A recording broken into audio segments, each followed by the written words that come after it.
સભાની ચૂંટણી નજીક આવી રહી છે, સાથે જ રાજકીય ગલિયારામાં ચહેલ પહેલ પણ વધી ગઈ છે।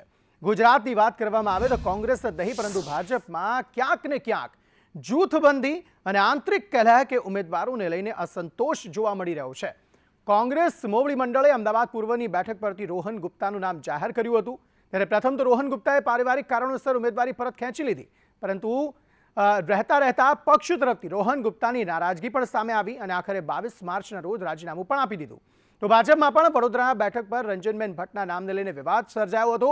પ્રથમ પૂર્વ મેયર એવા ડોક્ટર જ્યોતિબેન પંડ્યાના વિરોધ બાદ રંજનબેન સામે જાહેરમાં પોસ્ટર વોર શરૂ થયું હતું।